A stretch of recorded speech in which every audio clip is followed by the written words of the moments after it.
Hello, my name is Leanna Melheim, and I will be doing a review of some websites. We will have the good, the bad, and the ugly, and an educational website for review today. So let's get started here.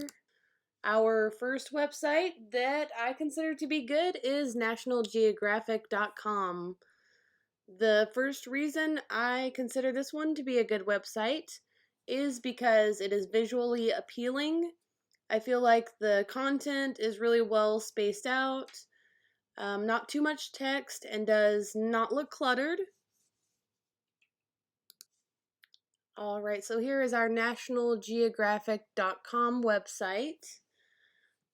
So this is kind of what I mean by the content is really nicely spaced out. What I mean is that it's not really cluttered together. It has a lot of pictures, which is visually appealing. You know, when you go to the website, it's really easy on the eye. I really like the photo of the day, how it moves with you when you're scrolling. The second reason that I consider nationalgeographic.com to be a good website is that the currency is really great. It is up to date. It has a 2018 copyright at the bottom of the main page. We can see the 2018 copyright right here on the bottom left of the main page.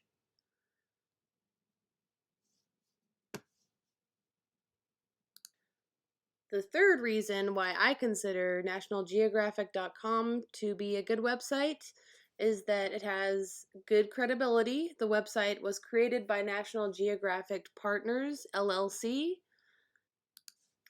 We can see on the main page here, after the copyright, that it says National Geographic Partners, LLC right there. Alright, so I was mentioning credibility.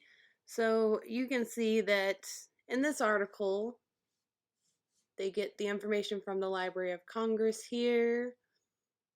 And let's see over here. So even at the end of every article, it tells you a little bit about the author of the article. Alright, so yes, overall, I do really consider National Geographic to be a good website. Just due to those three reasons there, that it's visually appealing, well spaced out content, not too much text, and does not look cluttered. The currency is up to date with that 2018 copyright there, and the credibility is very good. The website was created by the National Geographic Partners, LLC, and then, as I mentioned and showed you right before this, that the authors are mentioned, and they take a lot of their information from credible places like the Library of Congress. So I really advise anyone to check this website out. It's a good website, lots of information, easy to use, and I think you can rely on it. All right, and on to the bad website. We have BavarianBroadhouse.info. Now, the three reasons that I consider this to be a bad website is because the currency is not there. It's not current at all. The website is not up to date. There is indeed no copyright to be seen. Here's the website right here. And as I mentioned, there's no copyright anywhere.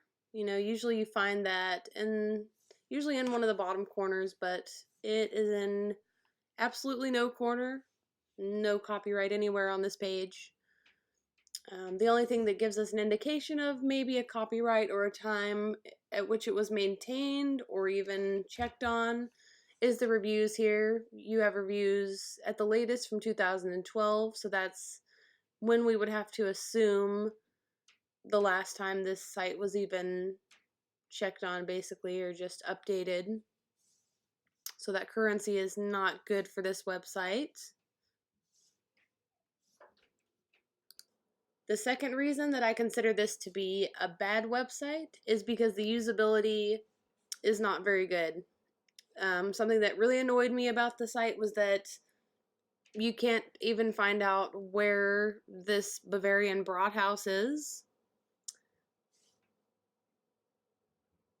So you can see here, there's the address, no hyperlink whatsoever to even find out where this Bavarian Brathaus is located. So you can go get some delicious bratwurst or whatever they're serving there. Another reason that I consider the usability to be bad is that there's just not much. There's not much to interact with. I mean, you can click into, the reviews here, which actually, surprisingly, well, it does work. So you can see, you go down, and I don't know. I mean, it has reviews there, but it's just not very interactive, and I don't think that looks nice either. Alright, so for my third reason why I consider it to be a bad website is that it is visually unappealing. I did kind of touch on that a little earlier when I was clicking through, just commenting. So yeah, the usability wasn't there. But I think the layout of the site suggests that whoever made it did not know how to properly design a website. It feels like the brick in the background there. It feels like the brick should be the outline to a centered title page. That's kind of my guess. So this is what I mean by the brick here. I guess it could work, like I said, if this whole part right here were maybe like, if they made it bigger and maybe it took up like the whole screen almost, and then you just saw just a little bit of brick in the background. So that really suggests someone, didn't code it correctly when they set up the website. Yeah, just visually unappealing. It's just like this Bavarian Brathaus just doesn't look very good. And, the colors, I don't know. I guess that's maybe the colors of the German flag, but it just looks kind of, I don't know, kind of cheesy maybe. It really doesn't appeal to my eyes. And I have seen other reviews of this website just saying basically the same thing, that you just look at it and it kind of looks really busy, all those bricks and this strange Brathaus, I guess. And then, yeah, so really visually unappealing. You got that, like I said, even with these reviews, you go into the reviews, doesn't look very nice. Tons of reviews, but just does not look very nice. I guess they got the contrast with the background and the text, but it just doesn't look very nice. It doesn't pop out at you. It's just kind of bland looking. They chose, this kind of uglier yellow color, yellow white, and then the text color is like I don't know, looks mostly like a brown, maybe a brown red. So that just doesn't look very nice. Could have looked better, maybe something on the background would make it look nice, but that is not there. Okay, and the one we have been waiting for, the ugly. I had to think about this one for a little while, about what I considered to be an ugly website. So I consider Craigslist.org to be an ugly website. Something that makes it a negative kind of website. And I never even really checked this until this project actually, but the currency is not there. There's no copyright date given. Okay, so we are at Craigslist.org. So we see a copyright down here, but there's no date. It just says copyright Craigslist. And click into something, for sale, say in antiques. And then you go down The same thing happened, the same copyright, no date, just copyright Craigslist. So I consider that currency to make it an ugly website or just a negative thing to go along with why I chose this to be an ugly website. For my second reason that I consider this to be an ugly website is that the reliability seems to be lacking. The information isn't guaranteed to be accurate or valid. I guess you kind of get that. That's kind of what you get into when you go onto a public website like this that isn't really maintained so well or managed. Going back to the actual website here.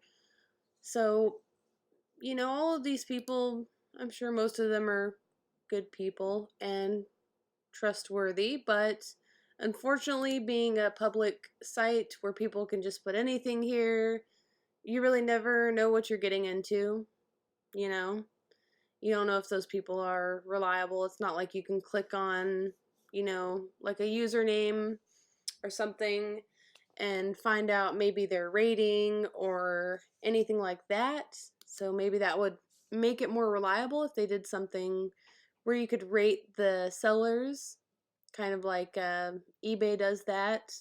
So that's kind of nice. You can see how many things they've sold, but with Craigslist, you definitely do not get that kind of a feature, making it pretty lacking in the reliability department.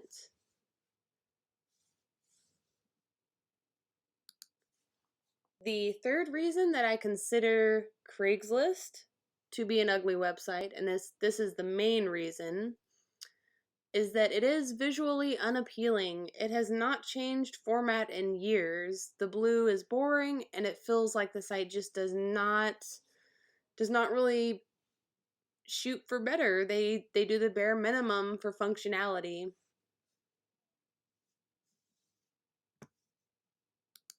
So here we are back at the Craigslist.org website. This is the blue that I'm talking about. I just think it's very boring. It is visually unappealing. They could have picked a worse color, I guess. Blue is a relatively calming color, but it's just kind of boring. It's the same color over and over again. You get a little bit of black here and yellow, in the highlight there, but overall I think it's really boring. And when you click into things and it takes you to the items, it's still in blue. It's just white and blue. It's very simple. Like I said, it does function fairly well. I think everything you click into works on this website, but it doesn't really appeal to the eye. Very bland, just made for functionality. And another reason I do consider it visually unappealing, and maybe kind of out of date too, really, is that you have like services, the main things, discussion forums, for sale, personals. It's nice that you can see all of them, like what's listed underneath them, but I think that's definitely kind of a more old design for a website. It's kind of out of date, basically. Something more up to date would be where, kind of like that National Geographic site where they would have, say, the personals, for sale, all these main categories on the side here. And then you would be able to scroll over them and then you'd see the pop out of, all of these items, all these categories within it. So, yeah, it's just very visually unappealing for Craigslist.org. Sorry, Craigslist. All right, and onto our educational website. I consider pbskids.org to be a very educational website for students, for, if you have kids, for parents, for educators. It's just educational for everyone. The first reason that I consider it to be educational, which is very important, I consider the currency to be up to date. However, it's not copyrighted with a 2018 copyright. It does have a 2017 copyright on it, which is pretty close. We are still pretty new into 2018. We're only a few months in, almost 4. So we'll give them the benefit of the doubt there. It's not like 2 years ago or anything like that. So pretty up to date. All right, here we are at the pbskids.org website.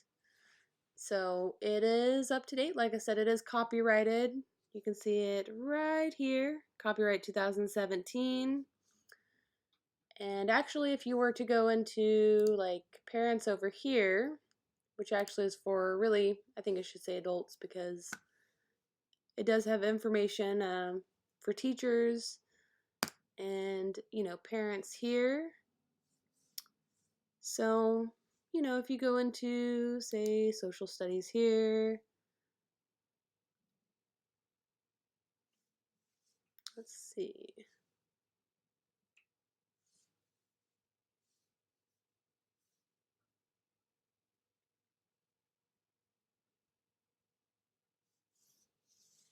You can actually see, that's what I was looking for there, the 2018. So on this page here, after you find, something you're interested in, you can actually see that it is copyrighted with a 2018 stamp there. So we know that this has been maintained this year, so within the last 4 months. So that's nice. That is current there. The second reason that I consider pbskids.org to be an educational website is that the usability is very nice. What I mean by this is that it is easy to use. The main page is for kids or students to use, but there is a section on the top left for parents and educators. The search function works very fast and gives several options to improve your search. So here we are back on the pbskids.org site. So like I said, the main page is really for kids or students here. And it's just very easy to use. Like, you can click into this. There we go. And it just gives you little snapshots here of your characters from PBS shows. You just keep doing it. It's kind of a little interactive thing to do for kids. You can even go, look at all shows, the games. You can click in, very big, easy for a younger kid to use. And they have just tons of games here. All you have to do, it's very easy. You just click in and it'll take you right to the game.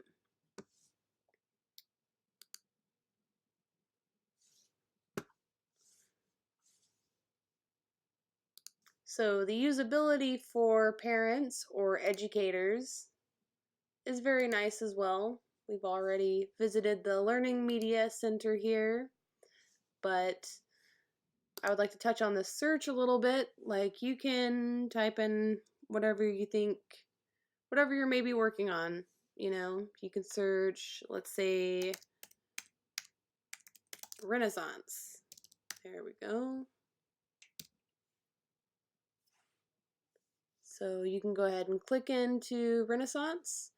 If you're, maybe looking for something for your 6th grade classroom, and it even gives you subjects, within that field of Renaissance. You can go into the arts, you can go into social studies, and, the search just works very quickly. It registers the changes that you make, and all you have to do is click into the title, and there you go. You have your Renaissance Chateau here. And it tells you grades 3 through 12, and yeah, very nice there. It has little videos that go along with it that kind of would connect with it, which is very nice for educators. Very good on that usability. Also, another thing that makes it really usable for educators is that it does actually give you the educational standards, like the national standards here. It'll go ahead and list all of those for you. It even gives you state standards. However, you do have to be logged in, but it is a free account, and it would give you, Washington State's standards here if you logged in. So that usability is very nice. The third reason that I consider this to be an educational website is that the accuracy is very good. The information is provided by universities or, technical schools that have been accredited. So that is very good. That is something that I think you need in order for it to be considered an educational website, is that the accuracy is there. Without it, I don't think it could be considered an educational website. So what I mean by the accuracy, you can see here, like it has WNET listed, New York Public Media, and that's really nice. So you know exactly where the information is coming from. That's very important to know when you are an educator or just anyone wanting to learn something that is accurate and true. Okay, so here's another one also, WNET as well, New York Public Media. So that gives you the accuracy there, knowing exactly where this information is coming from. And yeah, so each one that you click into, it will tell you exactly where the information came from. So that gives it a nice, good accuracy there. Very important for our educational website. So just a quick recap for our educational website, pbskids.org. The reasons why I consider it to be an educational website is that it is current, very important for an educational website. Usability is very easy to use. It is both for kids and for adults. And thirdly, the accuracy is there. You always know where the information is coming from, and that is just a necessity for any educational website. It can't be considered educational unless there is accuracy there. Okay, so here we are at the credits. Here are the 4 websites that I did the review on. I hope that everyone enjoyed it. I did base my criteria off of library.kent.edu,